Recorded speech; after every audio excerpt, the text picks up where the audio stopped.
একটা খুশির খবর দেওয়ার জন্য আজকে অনলাইনে আসলাম। আসলে আমি নিজেও খুব আনন্দিত, কারণ আমারও একটা ফোন আছে যেটা নিবন্ধিত করা নেই, গুগল পিক্সেল 6 যেটা। তো বড় বড় দামি দামি ব্র্যান্ডের মোবাইল আছে বাংলাদেশের মধ্যে যেগুলো নিবন্ধিত করা নেই। এগুলো নিবন্ধন করতে গেলে আসলে অনেক হ্যারাসমেন্ট পোহাতে হয়।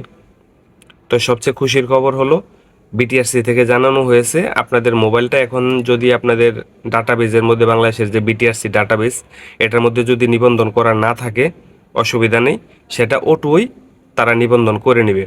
আপনার ফোনের মধ্যে যে একটা সিম লাগানো আছে, এই সিমটা যার নামে রেজিস্ট্রেশন করা আছে তার নাম অনুযায়ী আপনার ফোনটা রেজিস্ট্রেশন তারা অটো করে নেবে।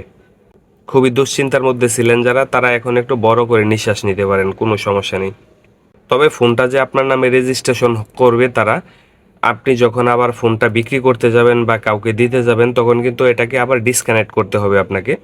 তো এই ভিডিওটা নিয়ে আসবো আবার পরবর্তীতে 16 ডিসেম্বরের পরে এটার সম্পর্কে একটা ভিডিও দেব।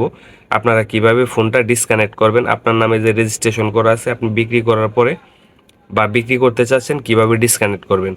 যদি আপনি ডিসকানেক্ট করে কারো কাছে বিক্রি না করেন, ডিসকানেক্ট করলেন না কিন্তু বিক্রি করলেন, ওই ফোন দিয়ে যদি কোনো অকারেন্স করা হয়, কোনো সমস্যার কোনো কিছু করা হয়, সরকার কিন্তু আপনাকে ধরবে, মানে প্রশাসন আপনাকে ধরবে।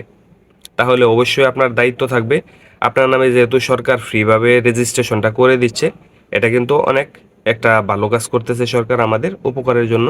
তাহলে আপনারা অবশ্যই আমার পেজটাকে ফলো রাখেন, আমি এটার সম্পর্কে ভিডিও দেবো 16 তারিখের পরে। আপনারা কিভাবে ডিসকানেক্ট করবেন, ডিসকানেক্ট করে কিভাবে ফোনটা বিক্রি করতে চাইলে কিভাবে করবেন।